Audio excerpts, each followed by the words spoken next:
ओम अज्ञानतिमिरान्धस्य ज्ञानाञ्जनशलाकया चक्षुरुन्मिलितं येन तस्मै श्रीगुरुवे नमः। नमो ओम विष्णुपादाय कृष्णप्रेष्ठाय भूतले श्रीमते भक्तिवेदांत स्वामिनिति नामिने। नमस्ते सारस्वती देवे गौरवाणी प्रचारिणे निर्विशेष शून्यवादी पाश्चात देश तारिणे। जय श्री कृष्ण चैतन्य प्रभु नित्यानंद श्री अद्वैत गदाधर श्रीवास आदि गौर भक्त वृंद। हरे कृष्णा कृष्ण कृष्ण हरे हरे, हरे राम राम राम हरे हरे। हरे कृष्णा कृष्ण कृष्ण हरे हरे, हरे राम राम राम हरे हरे। हरे कृष्णा कृष्ण कृष्ण हरे हरे, हरे राम राम राम हरे हरे।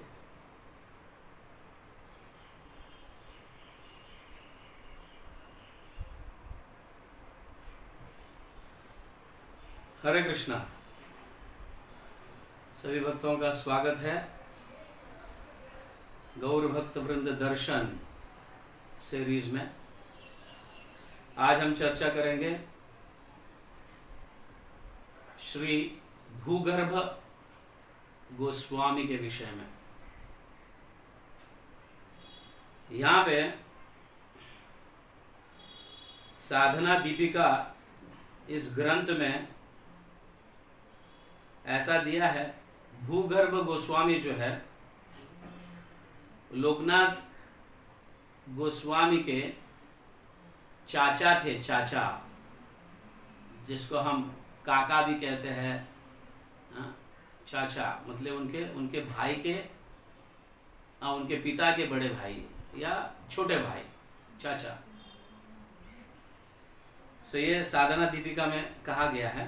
तो इस तरह से भूगर्भ गोस्वामी और लोकनाथ गोस्वामी इन दोनों का बहुत अच्छा रिलेशन बना रहा है। हम इसकी चर्चा कर लेते। ऐसे कहा गया है शाखा निर्णयामृत में, ये भी एक ग्रंथ है शाखा निर्णयामृत।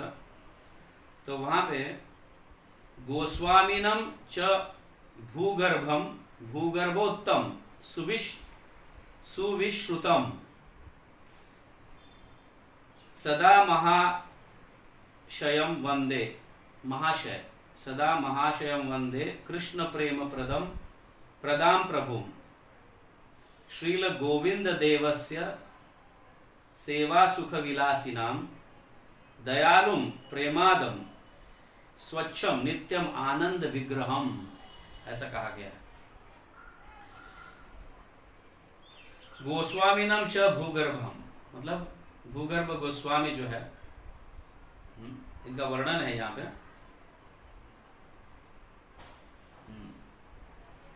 भूगर्भ मतलब उनका नाम भूगर्भ है, लेकिन यहाँ वर्णन है भूगर्भोत्तम। भू मतलब भूमि, पृथ्वी। गर्भ मतलब वूम, उनका गर्भ, भूगर्भ। तो इस श्लोक का ऐसा ट्रांसलेशन है, I offer my reverence to the illustrious Bhugarbha Prabhu who is said to have been born from the bowels of the earth. मतलब वो भूमि से जन्मे, ऐसा कहा जा रहा है यहाँ पे। भूमि से जन्मे, यानी एक पोएटिक लैंग्वेज है ये कहने का।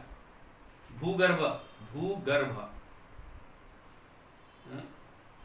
So he bestows love of Krishna, he takes pleasure in the service of Govinda Dev, and he is compassionate, simple and always joyful. ऐसा इंग्लिश में ट्रांसलेशन है।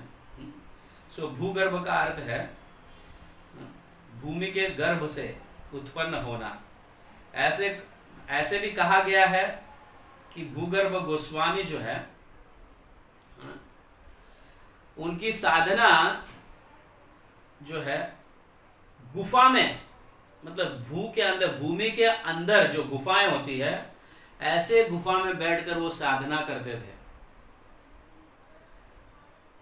तो क्या अर्थ है इसका? क्योंकि साधना करते समय जो है हम कई प्रकार से हमारा मन कई चीजों पर आकर्षित हो जाता है ना।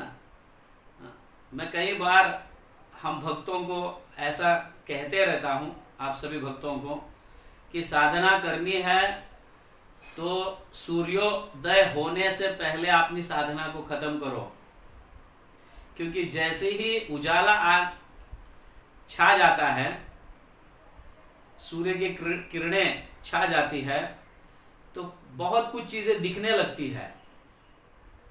जब हम सारी चीजों को देखने लगते हैं जप करते समय, तो वो उन चीजों का स्मरण होता है, भगवान का स्मरण नहीं होता है, हमारा ध्यान भटक जाता है। सो ये चीज हमें सीखने जैसी है। भूगर्भ गोस्वामी अपनी साधना कैसे करते थे? भूमि के अंदर जाकर, गुफा में बैठकर साधना करते थे, ताकि भौतिक चीजों के प्रति हमारा मन वहां पे आकर्षित ना हो, मन भटके नहीं। और इसी कारण भी उन्हें भूगर्भ गोस्वामी कहा गया है। ये भी कारण है, भूगर्भ गोस्वामी किस लिए कहा गया है? क्योंकि वो भूमि के अंदर जाकर अपनी साधना करते थे। ये बहुत सीखने जैसी बात है हमारे लिए, साधना कितना इंपॉर्टेंट है। देखिए हमारे आचार्य जिसको सिद्ध करते हैं कि मन एक्चुअली ये ऐसा समझना जरूरी है कि भूगर्भ गोस्वामी का मन क्या भटकता होगा, इसलिए वो भूगर्भ मतलब भूमि के अंदर जाकर साधना कर रहे हैं? नहीं, ऐसा नहीं है। वो हमें सिखाना चाहते हैं ऐसा आचरण कर कर, समझ गया ना, कि हमें साधना कैसी करनी चाहिए, ये सिखा रहे हैं हमको खुद इसका आचरण कर कर। मतलब साधना कितना इंपॉर्टेंट है ये देखिए आप। शकल साधना श्रेष्ठ यही पंच अंग, शकल साधना मतलब साधना बहुत श्रेष्ठ है।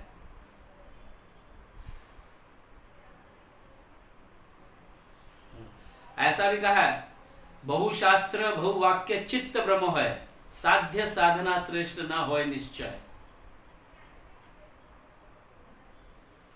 5 अंग भी साधना है, और वो 5 अंग जो है हमें बिना किसी भौतिक चीजों के प्रति आकर्षित होते हुए इसको प्राप्त करना है। मतलब भगवत गीता पढ़ते हैं, भागवतम पढ़ते हैं, तो भी ऐसे ध्यान पूर्वक पढ़ना चाहिए, उसे समझना चाहिए, समझ गए ना। और साधु संग भी करते समय ध्यान पूर्वक सुनना चाहिए, मन ना भटके।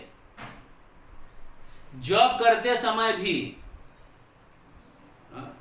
भगवान के लीलाओं का या भगवान के नाम का स्मरण करना चाहिए। ये साधना में आते हैं ना ये सब, इसलिए साध्य साधना श्रेष्ठ न हो निश्चय। चैतन्य चरितामृत में ऐसा कहा जाता है, कृष्णदास कविराज लिखते हैं, बहुशास्त्र बहुवाक्य चित्त भ्रम है। बहुत सारे लोगों के पास जाकर सुनते रहोगे, ओके, भक्तों के पास तो सुन ही रहे, थोड़ा अभी कर्मकांडी के पास जाएंगे, थोड़ा मायावादी के पास जाएंगे, ऐसे अनेक लोगों से जब सुनते रहोगे तो क्या होगा? चित्त भ्रम होय। बहुशास्त्र बहुवाक्य, अनेक लोगों का सुनोगे आप तो क्या होगा? चित्त भ्रम होगा। साध्य साधना श्रेष्ठ न होय निश्चय। साधना श्रेष्ठ है, साधना के माध्यम से ही हम प्रेम भक्ति प्राप्त कर सकते हैं। अगर साधना ही ठीक से, निश्चित रूप से ठीक से नहीं हो रही है तो कैसा होगा फिर? ये सीखने जैसी बात है। तो भूगर्भ गोस्वामी अंदर जाकर बैठकर, गुफा में जाकर बैठकर अपनी साधना को करते थे। तो हम तो 6 बजे तक सोते रहेंगे, 7 बजे तक सोते रहेंगे, फिर साधना हमारे ध्यान में आता है। पहले क्या है? फर्स्ट स्लीप देन साधना, यह हमारा है। पहले सोने में हम इतना आनंद लेते हैं, उठने की भी इच्छा नहीं करती है। 6 बजे तक, 7 बजे तक, एंड स्पेशली जब संडे होता है तो कुछ लोग तो 10 बजे तक सोते हैं। और इन लोगों को देखकर हमारी भी इच्छा होने लगती है, अरे हमारा पड़ोसी 10 बजे तक सो रहा है यार, हम तो क्या 5 बजे 6 बजे भी उठने की इच्छा नहीं होती। प्रभु जी तो कह रहे हैं 4:30 बजे उठो, साधना करना शुरू करो।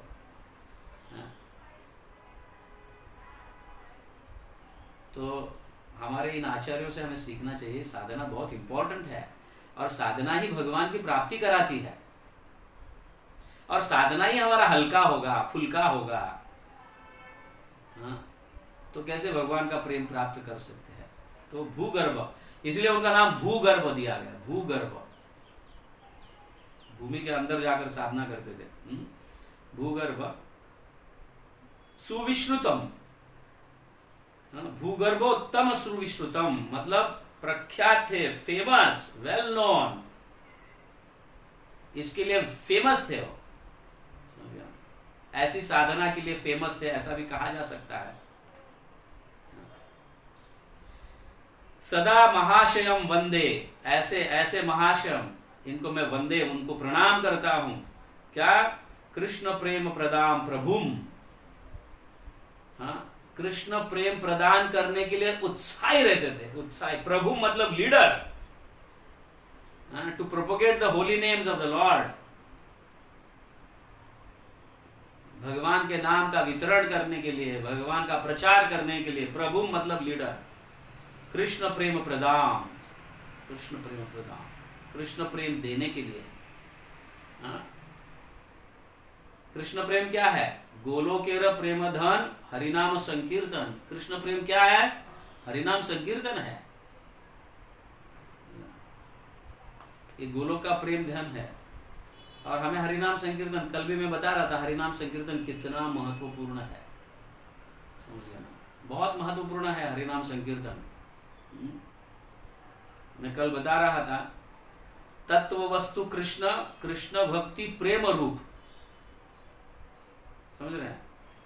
तत्व वस्तु किसको प्राप्त करना है? कृष्ण को। और कैसे प्राप्त किया जाता है? कृष्ण भक्ति। और कृष्ण भक्ति क्या है? प्रेम रूप है।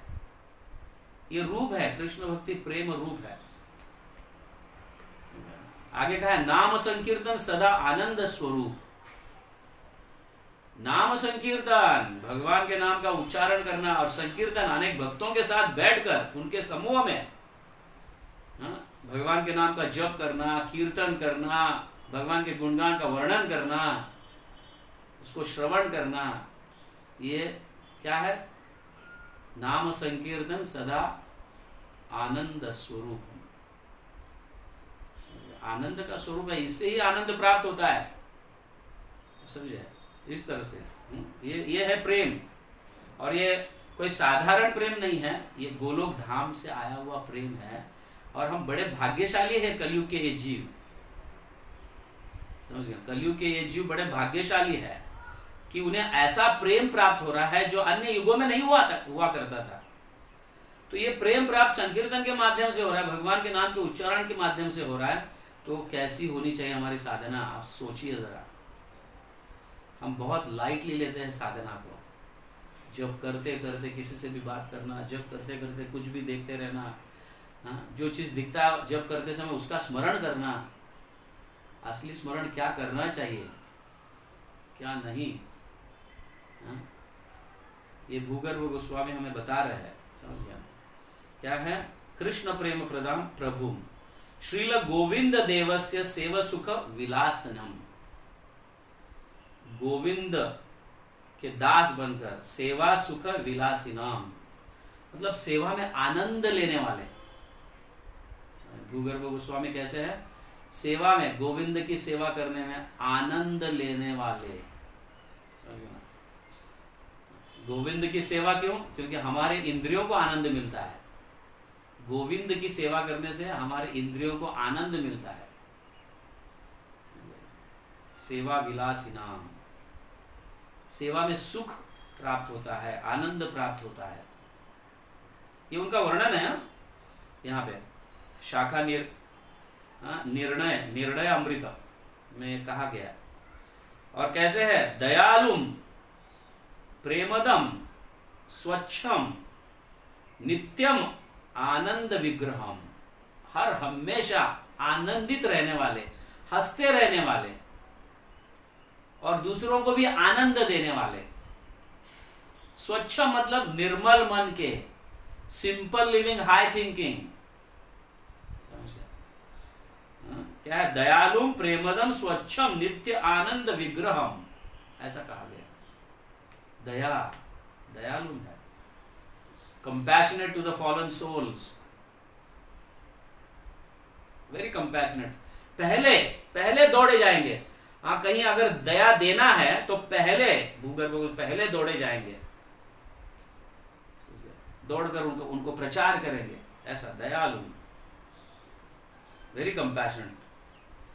प्रेमदम, फिल्ड विद लव, भगवान का प्रेम भरपूर उनके हृदय में, अगाढ़ प्रकाश एकदम, इतना प्रेम भरा हुआ।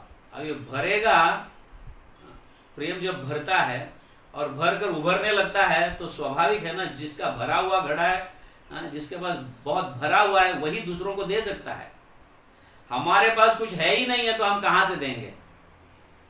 मतलब देने वाले जो है, प्रेम देने वाले, उनका हृदय प्रेम से भरा हुआ होगा, इसीलिए तो दे रहे हैं, है क्या? उनका हृदय प्रेम से भरा हुआ होगा। जिनके पास प्रेम ही नहीं तो वो क्या दे पाएंगे?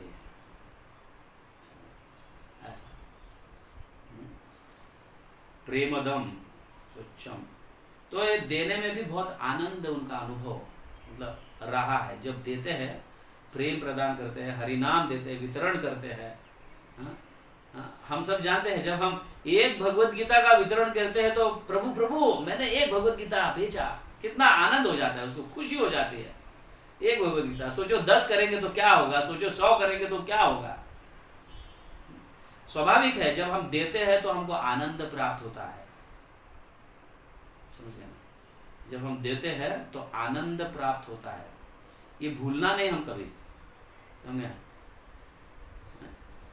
चींटियां जो है, they are very broad hearted. चींटियों को अगर चीनी का कुछ दाना मिलता है तो लाउड स्पीकर लेके बुलाते हैं, आ जाओ आ जाओ आ जाओ आ जाओ, इधर कुछ गिरा है, स्वीट कुछ है, आ जाओ। तो सारे चींटियां आ जाती है और उसको सब मिलकर खाते हैं, कुत्ते के जैसा नहीं। मुझे मिला है, किसी और का नहीं है, ये कुत्ते का स्वभाव है। तो ऐसे भूगर्भ गोस्वामी नित्यम आनंद विग्रहम, ऐसे दयालुम, कंपैशनेट, प्रेमदम, हृदय भरा हुआ प्रेम से, भगवान के प्रेम से, और उसको देने के लिए नित्य आनंदम, उनको देने में बहुत आनंद आता था, हर हमेशा जॉयफुल रहते थे। और ऐसे लोगों को देख के ही सब आकर्षित हो जाते हैं। जो मरा हुआ दुखी है, अरे बाबा इसका संग करूंगे तो मैं भी दुखी हो जाऊंगा। तो हर हमेशा हंसते रहना, प्रचार करते रहना, ऐसे आनंद में रहने वालों के, जो आनंद में, ऐसे लोगों के साथ संग करना अच्छा लगता है। ओ मुझे भी आनंद मिलेगा ऐसे व्यक्तियों के साथ। जैसा संग वैसा रंग। जो आनंदित रहने वाला व्यक्ति है उसके साथ संग करोगे तुम्हें भी आनंद मिलेगा। जो प्रचार करने वाला व्यक्ति है उसके साथ रहोगे तुम भी प्रचार करने लगोगे। हर हमेशा हर्षित रहने वाला व्यक्ति जो है उसके साथ रहोगे तो हम भी हर्षित हो जाते। दुखी व्यक्ति के साथ रहने वाले व्यक्ति से क्या हम सुखी हो सुख प्राप्त कैसे कर सकते हैं? वो दुखी देगा तुमको, समझ गया ना? वो दुखी देगा, अपनी गाथा सुनाते रहेगा, मेरा ऐसा मेरा वैसा, और हमारा भी मन ऐसे होने लगता है, अरे बाबा मेरे पर ऐसे आ जाएगी नौबत तो क्या होगा। हम कभी कभी भक्तों को बताते थे, जब कीर्तन चलता है आनंद से नाचो, समझ गया ना? कीर्तन जब चलता है तो आनंद से नाचना चाहिए। मंदिर में आए हुए लोग या हमें नाचते देखने वाले लोग जो है, बाहर के जो लोग हमें नाचते हुए गाते हुए देखते हैं और आनंदित है देखते हैं, तो उनको भी नाचना गाने की इच्छा हो जाती है। मैं भी नाचूं, नाचने गाने की इच्छा स्वाभाविक हो जाता है उनका। अगर हम ये कीर्तन अकेला कर रहे हैं और हम ऐसे झुके हुए हैं, ऐसे खड़े हुए हैं, हाँ देख रहे हैं क्या चल रहा है, तो अकेला बेचारा व्यक्ति कीर्तन कर रहा है और वो भी दुखी, क्योंकि कोई नहीं कर रहा है कीर्तन, उसको कहां से आनंद आएगा, तो वो भी दुखी। तो ऐसा लगने लगता है कोई मरा हुआ है क्या यहाँ पे, सब लोग दुखी है। तो ऐसे ऐसे ऐसे सभा में कौन कौन भाग लेगा, ऐसे सभा में कौन भाग लेगा। तो जहां पे आनंद है वहां पे सबको भाग लेने की इच्छा होती है, ये सीखना चाहिए, समझना बहुत जरूरी है। तो कवि कर्णापुर जो है ऐसे गौर गणोदेश दीपिका में लिखते हैं, भूगर्भ ठाकुरस्य सित पूर्वख्या प्रेम मंजरी। भूगर्भ कौन है, भूगर्भ गोस्वामी कृष्ण लीला में प्रेम मंजरी ऐसा वर्णन है। हमारे कई गोस्वामीज मंजरीज है, कई गोस्वामी सखियां है। चैतन्य महाप्रभु के मोस्टली सारे अनुयायी जो है वो सब मंजरी और सखियां है। और चैतन्य महाप्रभु ऐसा प्रेम प्रदान करने के लिए अवतरित हुए हैं। Why to lose this chance of becoming gopis and manjaris of Krishna? Chaitanya Mahaprabhu इसी को तो देने के लिए आए हैं, और ऐसा भाव ही प्रदान कर रहे हैं, माधुर्य भाव प्रदान कर रहे हैं चैतन्य महाप्रभु। कथंचने स्मृते यस्मिन् दुष्करम सुकरम भवेत् विस्मृतम विपरीतम स्यात् श्री चैतन्य नमामि त्वम्।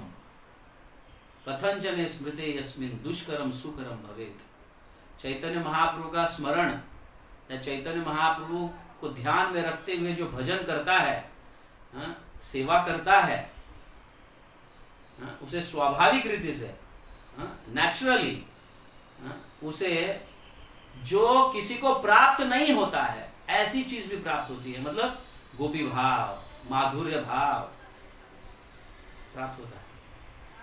लेकिन चैतन्य महाप्रभु की कृपा जिसे मिली नहीं है तो भक्ति में एक कदम आगे भी नहीं बढ़ सकता है। वो दुष्करम सुकरम भवेत् विस्मृतम विपरीतम स्यात् श्री चैतन्य नमामि त्वम्। चैतन्य महाप्रभु को जो भूल गया है, जिसे कृपा नहीं हुई है, तो उसकी साधना क्या कहां तक पहुंचाएगा, कहां तक पहुंचाएगा, साधारण भक्ति तक पहुंचाएगा। रस आस्वादन, भक्ति में रस आस्वादन नहीं कराएगा। तो चैतन्य महाप्रभु के हम अनुयायी है तो हमें कितना सीरियस होकर भक्ति साधना करनी चाहिए और सदा उत्साहित रहना चाहिए दूसरों को देने के लिए इसे, और उससे हमें आनंद प्राप्त होता है। नाम संकीर्तन सदा आनंद स्वरूप, ये ध्यान में रखिए। सो भूगर्भ गोस्वामी कौन है, कृष्ण लीला में प्रेम मंजरी है, ऐसा वर्णन है। सो कृष्णदास कविराज चैतन्य चरितामृत आदि लीला में ऐसा वर्णन करते हैं कि भूगर्भ गोस्वामी जो है गदाधर पंडित के शिष्य है। समझे, 11वें ब्रांच में आते हैं जो देखो हम चैतन्य वृक्ष का वर्णन कर चुके हैं चैतन्य चरितामृत में, कल्प वृक्ष का वर्णन कर चुके हैं जिसके 2 मेन डालियां हैं, अद्वैताचार्य और नित्यानंद प्रभु। और गदाधर की भी डाली आती है और उस डाली में 11वां डाली का नाम, 11वां ब्रांच का नाम है क्या है, भूगर्भ गोस्वामी का नाम आता है प्रचार में, या 11वां शिष्य भी कह सकते हैं। Just this is my view. So he is disciple of, important यह है कि वो गदाधर पंडित के शिष्य है भूगर्भ गोस्वामी। वैसा देखा जाए तो भूगर्भ गोस्वामी का ज्यादा ऐसा कहीं वर्णन इतना नहीं है।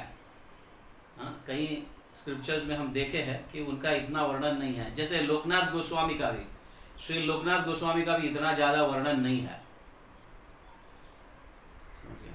लेकिन सीख बहुत है, सीखने जैसा बहुत है इन 2 आचार्यों से, भूगर्भ गोस्वामी और लोकनाथ गोस्वामी से सीखने जैसा बहुत सारी चीज है। जब लोकनाथ गोस्वामी के लीलाओं का हम वर्णन करते रहेंगे तब हम बहुत कुछ सीखेंगे, कैसे शिष्य होने चाहिए, कैसे गुरु होने चाहिए, इसका वर्णन करेंगे। तो भूगर्भ गोस्वामी और लोकनाथ गोस्वामी जो है बहुत ही भले चाचा और भतीजा है, लेकिन उनका व्यवहार, उनका इतना सुंदर, very dear to each other, बहुत एक दूसरे से बहुत मतलब प्रेम का संबंध था, बहुत बहुत एक दूसरे से डियर थे, बहुत फ्रेंड्स भी थे। ऐसा नहीं कि मेरे चाचा है और मैं नहीं, दोनों एक फ्रेंड्स भी थे, बहुत अच्छे मित्र भी थे। और भगवान जो है चौथे स्कंद में प्राचीना भरिष्यत के पुत्र जो है 10 पुत्र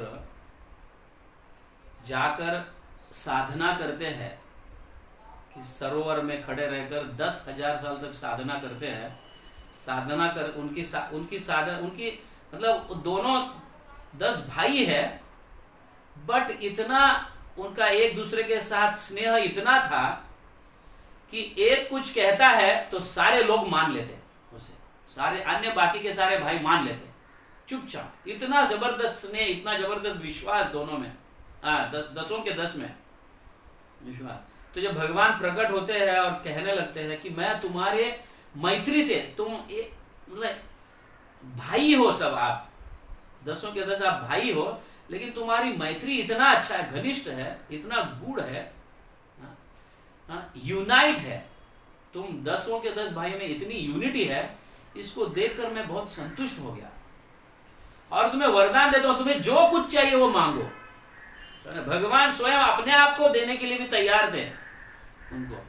आप सोच सकते हैं कि यूनिटी में इन भाईचारा जो है या ऐसा स्नेह है एक दूसरे के प्रति, तो भगवान कितने संतुष्ट हो जाते हैं। How much important is unity, समझ गए ना।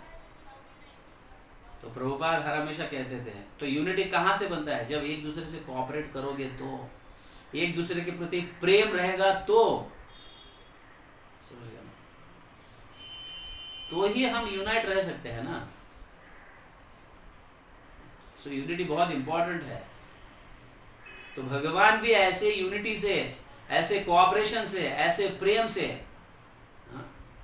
खुश हो जाते हैं और वरदान देते हैं। वरदान, whatever we desire, Krishna is ready to give for such devotees.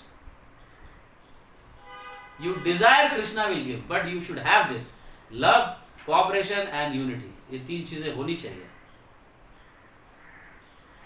तब आप इच्छा करो, भगवान क्यों नहीं देंगे। यहाँ भगवान कह रहे प्राचीना परिषद को, क्या कहते हैं? वरम वृणिधम भद्रम वो यूयम मे नृप नंदना सौहार्देन पृथक धर्मास तुष्टो अहम सौहृदेन वह। मैं इसका एग्जैक्ट ट्रांसलेशन हिंदी में पढ़ के बताता हूं, देखो क्या कह रहे हैं। भगवान ने कहा, हे राजपुत्रों, मैं तुम लोगों के परस्पर मित्रतापूर्ण संबंधों से अत्यधिक प्रसन्न हूं। तुम सभी एक ही कार्य भक्ति में लगे हो, यूनाइट। एक ही कार्य मतलब सब यूनाइट होकर एक ही कार्य कर रहे हैं और भक्ति कर रहे हैं। मैं तुम लोगों की मित्रता से इतना अधिक प्रसन्न हूं कि मैं तुम्हारा कल्याण चाहता हूं। अब तुम जो वर चाहो मांग सकते हो। अभी सोचिए, भगवान इस तरह से कह रहे हैं, जो वर चाहो मांग सकते हो। क्या भगवान हमारी इच्छाओं को पूर्ति नहीं करेंगे अगर हम ऐसे यूनाइट रहेंगे, कोऑपरेट करेंगे एक दूसरे से और ऐसा प्रेम प्रदान करेंगे? This is what the process is. समझ गया ना? प्रोसेस भगवान स्वयं बता रहे कि हमारे इच्छा को अगर पूर्ति करना है तो कैसा रहना पड़ेगा। इससे इजीली भगवान संतुष्ट होकर हमारी इच्छा को पूर्ति करते हैं। तो प्रभुपाद तात्पर्य में लिखते हैं, परमेश्वर को प्रसन्न करने अथवा भक्ति करने के लिए जीवों में एकता का प्रयास वास्तविक एकता है। प्रभुपाद कह रहे हैं, व्हाट इज रियल यूनिटी? कि सभी भक्त मिलकर भगवान का भजन करें, समूह में रहकर संकीर्तन करें।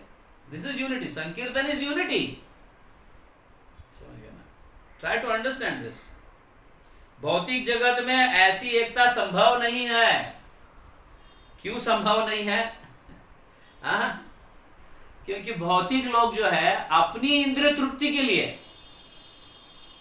अपनी इंद्रिय तृप्ति में संतुष्ट होना चाहते हैं, भगवान के साथ नहीं। भगवान के इंद्रिय तृप्ति को, मतलब इंद्रियों को तृप्त नहीं करना चाहते, इसलिए देयर इज नो यूनिटी।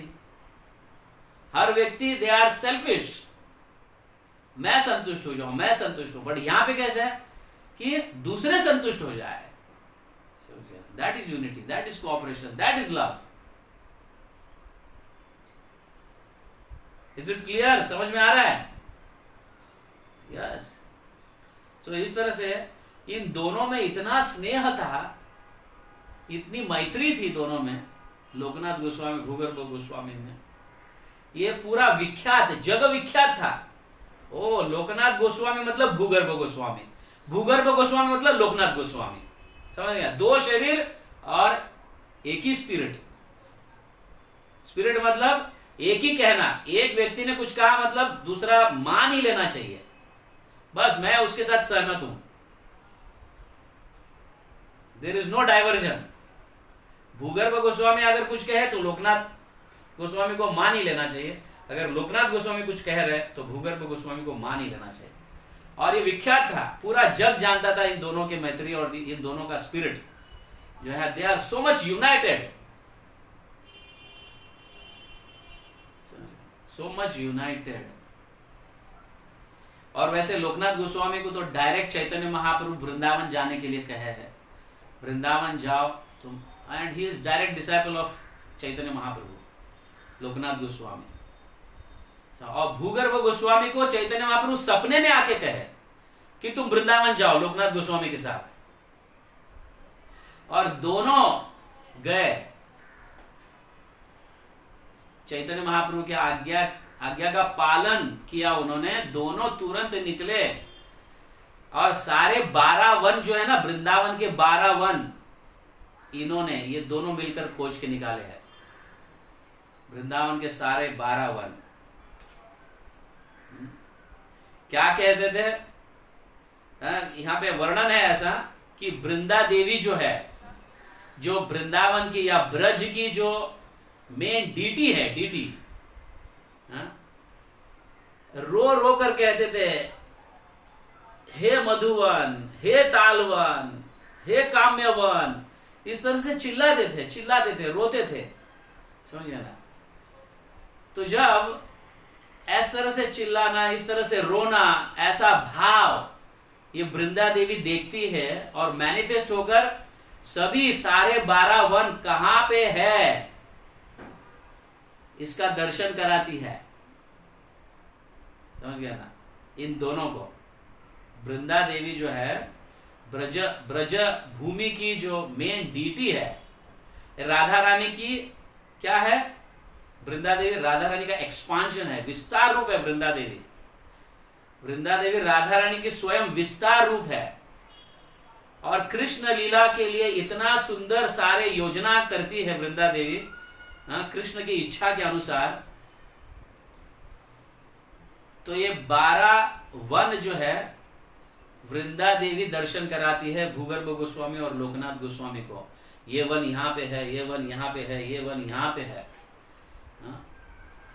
और उनको समझाती भी है। 12 वनों में से 7 वन जो है यमुना के पश्चिम तट पर है, पश्चिम दिशा में, और 5 वन जो है यमुना के पूर्व दिशा में है। यमुना बीच में बहती है, और उस पार जो है 7 वन, और इस पार 5 वन। कौन से वन है ये? तो वो हर हमेशा ऐसा रोते थे और चिल्लाते थे, वन के नाम लेते थे, कहाँ है, कहाँ है, कहाँ मिलेंगे ये वन।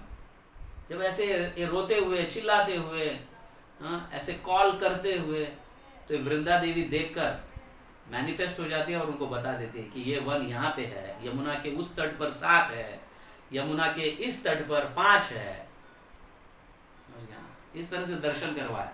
तो यमुना के उस तट पर काम्यवन, तालवन, मधुवन, कुमुदवन, बहुलावन, खादिरवन और वृंदावन, ये 7 वन यमुना के पश्चिम दिशा में है, वेस्टर्न साइड। और ईस्टर्न साइड जो है ये 5 वन है, भद्रवन, भांडीरवन, बेलवन, लोहावन, महावन। ये 5 वन जो है इस साइड में है।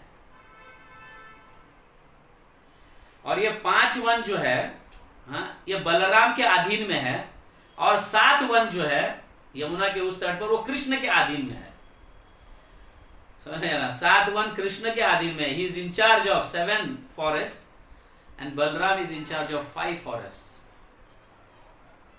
ये सब प्रकाशित होने लगता है। वृंदा देवी प्रकाशित करती है इसे इस तरह से। तो वृंदा देवी सहायता करती है। तो अभी ये फॉरेस्ट जो है, ये जो वन है, ये क्या क्या प्रदान करती है कृष्ण लीला को या कृष्ण को संतुष्ट करने के लिए। ये सारे वन जो है, ब्रजमंडल कहो या ब्रज भूमि कहो, ये सारे वन क्या क्या प्रदान करती है कृष्ण को। मस्त गायों के लिए और बछड़ों के लिए जूसी ग्रासेस, मतलब घास। और इतना सुंदर, वो घास में से भी इतना सुगंध आते रहता है। और वो सुगंध, वो घास का सुगंध, जब गाय ये खाने के उपरांत जब दूध में परिवर्तन होता है, और वो दूध भी इतना सुगंध। सोचिए हम आजकल कैसे दूध पीते हैं, अमूल का दूध जो किससे बना है? केमिकल से बना है, सोप से बना है, कुछ पाउडर से बना हुआ। ऐसे दूध को हम पीते हैं। कैसी बुद्धि रहेगी हमारी, बताओ? ऐसे कुछ चीज पीते रहेंगे तो। हम एक बार छोटे बच्चों को लेकर गौशाला लेके गए थे। ये बहुत साल पहले की बात है। गौशाला लेके गए थे, ऐसा मतलब स्कूल के छोटे बच्चों को, ऐसा पिकनिक, तो गैयों को दिखाने के लिए या फिर ये सब।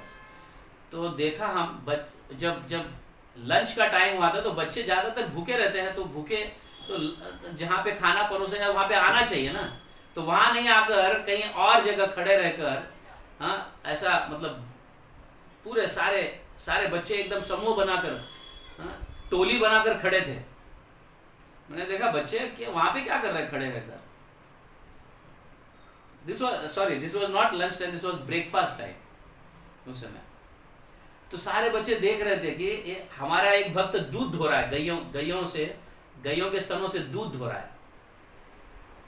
तो ये सारे बच्चे देख रहे हैं, तो मतलब एकदम आश्चर्यचकित होकर, जैसे उन्होंने कभी देखा ही नहीं। बोला ऐसा क्यों कर रहे हो, क्या हुआ? नहीं हमको तो पता नहीं, हमको तो लगता था कि दूध अमूल से आता है, गाय के स्तनों से आता है, हमको पता ही नहीं। आप सोचिए माता पिता कैसे शिक्षाएं देते हैं। माता पिताओं को भी शायद पता नहीं होगा कि दूध कहां से आता है। कुछ समय के बाद ऐसा होगा, कुछ समय के बाद हम भूल भी जाएंगे कि दूध गाय के स्तनों से आता है। जब ये बच्चों को ही पता नहीं, बच्चे सोचते हैं कि प्लास्टिक के पैकेट में अमूल से दूध आता है। ये बच्चे लोग कह रहे हैं अमूल से आता है दूध, हमको पता ही नहीं कि गाय के स्तनों से आता है।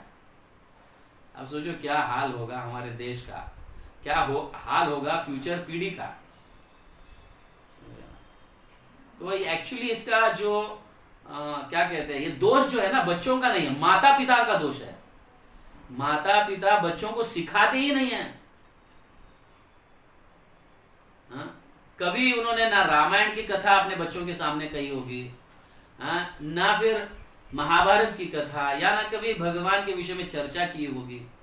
जैसे पहले शिवाजी महाराज की माता जीजाबाई महाभारत रामायण की कथा सुनाकर शिवाजी महाराज को ऐसे तैयार किया उन्होंने। ऐसे कई हैं जो ऐसे कथा सुनकर महारथी बन गए हैं, मतलब बड़े बड़े बन गए हैं, ऐसे बड़े आचार्य बन गए हैं। बचपन से ही हमें बच्चों को सिखाना चाहिए ये चीजें। बड़े होने के बाद सूखा हुआ लकड़ी अगर उसको क्या बोलते हैं, उसको झुकाने जाएंगे तो टूट जाएगा वो। लेकिन हरी बाम्बू है, हरा लकड़ी है, तो उसको आराम से झुका सकते हैं। तो बच्चे जब हरे हैं, छोटा उम्र है, तभी उनको बदल सकते हैं, सिखा सकते हैं, झुका सकते हैं भगवान के प्रति। नहीं तो बाद में टूट जाएंगे ये बच्चे, इनको पता भी नहीं चलेगा क्या है। तो ये बहुत जरूरी है, ये सारे सीख है, इसे लेना चाहिए। तो यहाँ पे ये सारे वन क्या देते हैं देखो, गैयों के लिए और बछड़ों के लिए अच्छे जूसी ग्रास, सूखे ग्रास नहीं, सूखे घास नहीं, जूसी एकदम और सुगंधित ऐसा। और पेड़ जो है, इन वनों के पेड़ में एकदम एबंड, मतलब एकदम भरगच्छ फल लगते थे।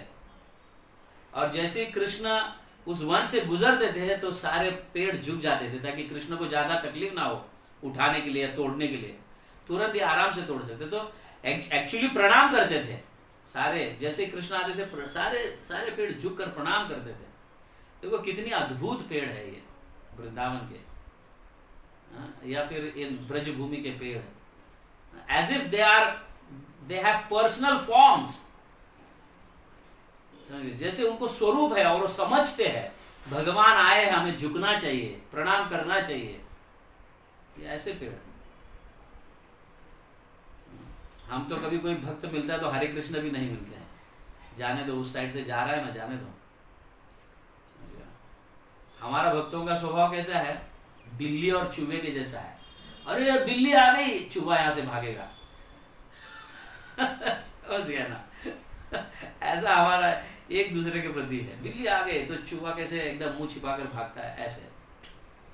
This is our attitude. What kind of bhakti we are doing if we are developing such moods? I don't know. So बहुत सुंदर, मतलब फल फूल, जब भगवान और गोप सखाएं, उनके जो मित्र है, चरा कर थक जाते थे, खेल कर थक जाते थे, तो इतने सुंदर फलों को स्वाद करके एकदम आराम से उसी पेड़ के नीचे एकदम सो जाते थे आराम से। क्या ठंड हवा बहती थी, क्या सुकून। ऐसे, मतलब अभी अभी गर्मी का वातावरण है, आप सोच सकते हो ऐसे गर्मी के वातावरण में इस तरह का अगर एटमॉस्फेयर दिखा, क्या एकदम पेड़, एकदम बड़ा विशाल पेड़ है, क्या ठंडक हवा उस पेड़ के नीचे, आराम करने की इच्छा करती, खाने के बाद एकदम नींद आ जाती है ना। ये पेड़ ऐसे प्रदान करते थे, सुंदर हवा, सुंदर सुगंध और ठंड एकदम ऐसा। और ये सारे पेड़ कुंज भी, मतलब कुंज भी, पेड़ों में कुंज भी होते थे जहां पे भगवान रास लीला कर सके। ऐसे छोटे छोटे पेड़ या फिर ऐसे लताएं ऐसे मिलकर एक गुफा जैसा कर देना, जहां पे भगवान अपने लीलाओं को व्यक्त कर सके या लीलाएं कर सके, ऐसा। तो ये सारे, और सुंदर फूल, पत्ते, समझ गया ना। और उन पेड़ों को देखकर, उन लताओं को देखकर, वहां पे मतलब उन कुंडों को देखकर, यमुना को देखकर, इतने सारे हंस, इतने सारे बतख और कई प्रकार के पक्षियां, इन फूलों से गोप सखाएं अपने आप को सजाते थे। अपने फेटे में फूल रखना या फेदर रखना, समझ, पंख रखना, किसी पक्षियों के पंख रखना, इस तरह से ये फॉरेस्ट ये सब सेवा करता था। ये सारे जितने भी 12 वन है, ये सब क्या है, इस तरह से भगवान की सेवा करते हैं, समझे ना। और खास करके तो ये सारे वन भगवान के प्लेग्राउंड्स है, प्लेग्राउंड्स, समझ गए ना, जहां पे खेल कूदते हैं भगवान, प्लेग्राउंड्स। तो ये वृंदा देवी जो है, she is very wonderful sir, बहुत सुंदर सेवा करती है। राधा रानी के एक्सपांशन है, राधा रानी के विस्तार स्वरूप है वृंदा देवी। और भगवान इच्छा करते हैं तो वृंदा देवी सारे चीजों को प्रदान कर देती है, समझ गया ना, इस तरह से।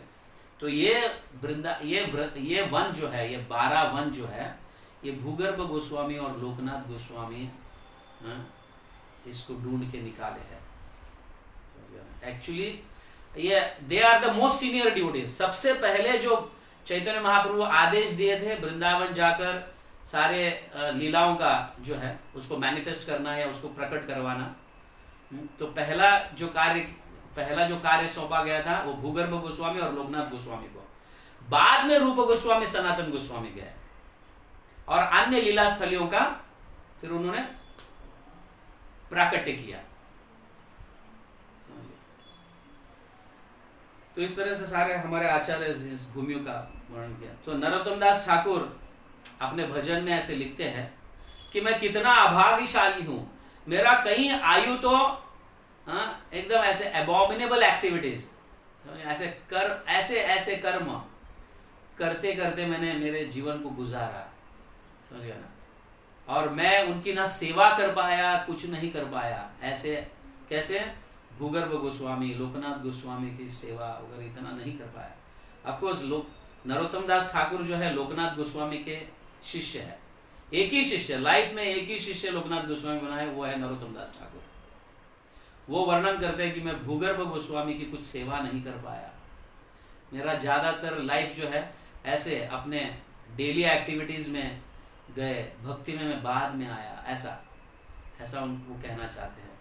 तो हम जो है हम भी हमारा भी ऐसा ही है, हम भी भक्ति में बहुत लेट आए हैं, है ना। कम से कम हाफ आयु, आधी एटलीस्ट 25% तो आयु हमारी ऐसी गई है ना।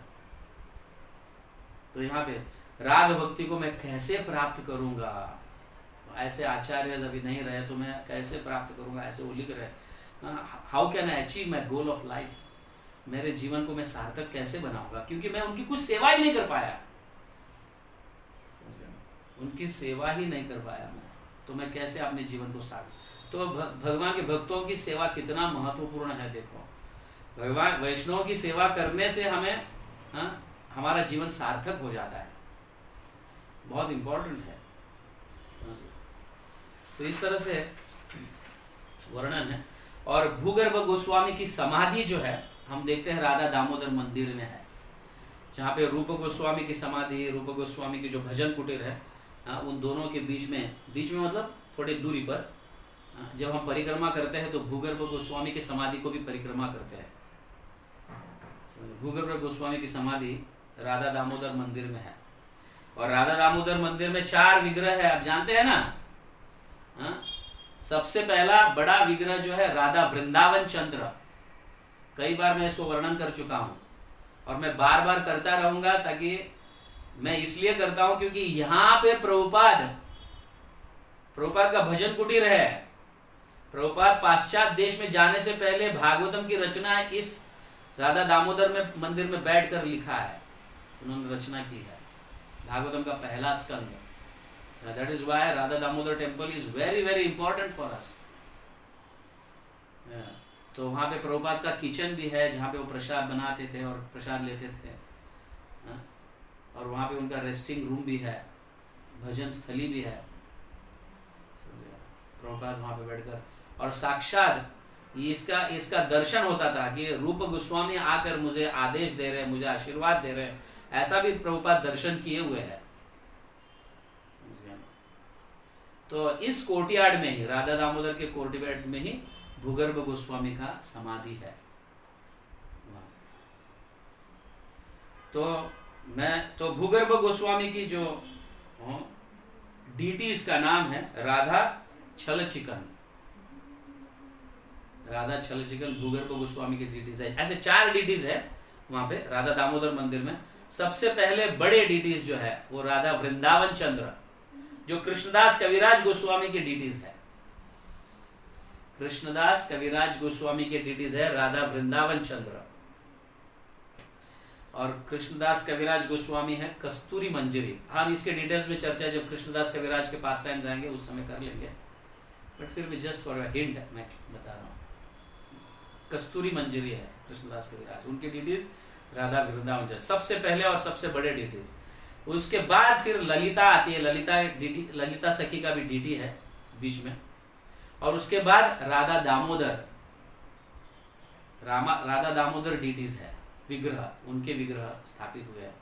और राधा दामोदर डीटीज जो है ये जीव गोस्वामी के डीटीज है, बट इनको पर्सनली रूप गोस्वामी कार्व किए हैं, पर्सनली इस विग्रह को निर्माण किए हैं और जीव गोस्वामी को गिफ्ट दिए हैं, एज ए गिफ्ट जीव गोस्वामी। तो जीव गोस्वामी के पर्सनल विग्रह है राधा दामोदर, जीव गोस्वामी के विग्रह। और उनके बाद आते हैं राधा माधव, थोड़े ऊंचे आसन पर है, छोटे विग्रह है, ज्यादा बड़े नहीं, जितने राधा दामोदर और राधा वृंदावन चंद्र उतने बड़े नहीं, और उसे छोटे छोटे ऐसे विग्रह है। छोटे मतलब ऑफ कोर्स एक मतलब 2.5 फीट के ऐसे विग्रह होंगे, उनके थोड़े ऊंचे आसन पर बिठाए हुए राधा माधव, वो जयदेव गोस्वामी के डीटीज है। जयदेव गोस्वामी जिन्होंने गोविंद गीत लिखा, और चैतन्य महाप्रभु अपने अंतिम समय में इसको रिलीज करते थे, बार बार इसको पढ़ते थे। और जगन्नाथपुरी में जगन्नाथ जी सोते नहीं तब तक जब तक ये पढ़ा नहीं जाता। गीत गोविंद जब तक पढ़ते नहीं हैं भक्तगण, तब तक जगन्नाथ जी सोते भी नहीं है। तो ये है गीत गोविंद, जयदेव गोस्वामी के विग्रह है, वो है राधा माधव। और लास्ट में जो है एंड में, वहां पे है राधा छल चिकन, जो भूगर्भ गोस्वामी के विग्रह है। छल चिकन मतलब छलिया, छलने वाले, समझ गया। और इनका स्मरण प्रतिदिन हम करेंगे तो हमें कोई छल नहीं सकता, हमें कोई ठगा नहीं सकता, समझ गया ना। तो आप इनका स्मरण कीजिए तो आपको कोई ठगाएंगे नहीं कोई आपको चीट नहीं करेंगे, समझ गया ना। छल चिकन, क्योंकि भगवान सुप्रीम चीटर है, समझ ना। To the cheaters Krishna is the supreme cheater. तो आप भक्त है, हम सब भक्त है, तो हम उनका स्मरण, उनका ध्यान करते रहेंगे तो हमें कोई चीट नहीं करेगा, क्योंकि we are devotees. But those who cheat us, Krishna will cheat them. So छल चिकन।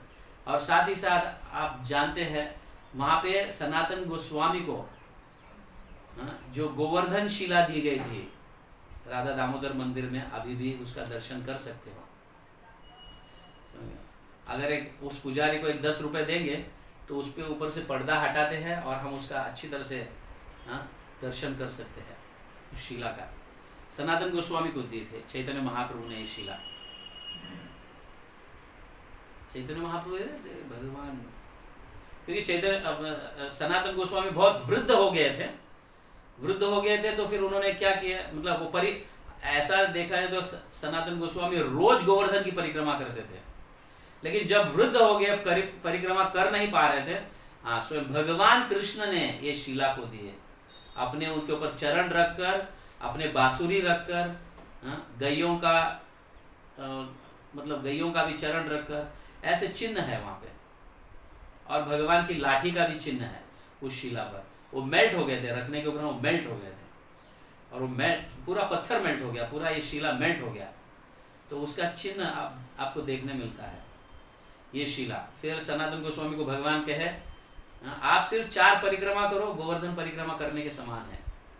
आप वृद्ध हो गए, आप इतनी बड़ी 21 किलोमीटर की परिक्रमा आप नहीं कर पाओगे, तो ये शिला ले लो। भगवान स्वयं दिए, कृष्ण स्वयं ये शिला को दिए, इसकी परिक्रमा करो आप 4 परिक्रमा, तो आप गोवर्धन परिक्रमा करने के समान है। तो ये शिला भी राधा दामोदर मंदिर में है, उसके दर्शन कर, इसीलिए सब भक्तगण राधा दामोदर मंदिर के 4 परिक्रमा करते हैं राधा दामोदर मंदिर में।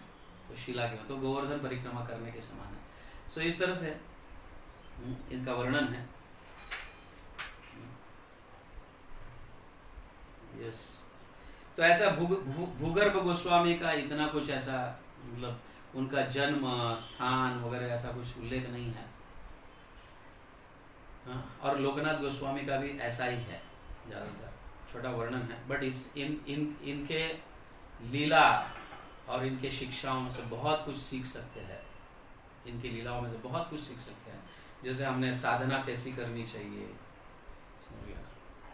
और चैतन्य महाप्रभु का आदेश का पालन किया उन्होंने, जाकर वृंदावन में सेटल हो गए, वहाँ पे सेटल हुए।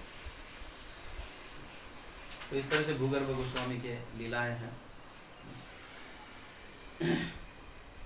भूगर्भ गोस्वामी की जय, प्रेम मंजरी की जय, जगत गुरु श्रील प्रभुपाद की जय, गौर प्रेमानंदे, हरि हरि बोल।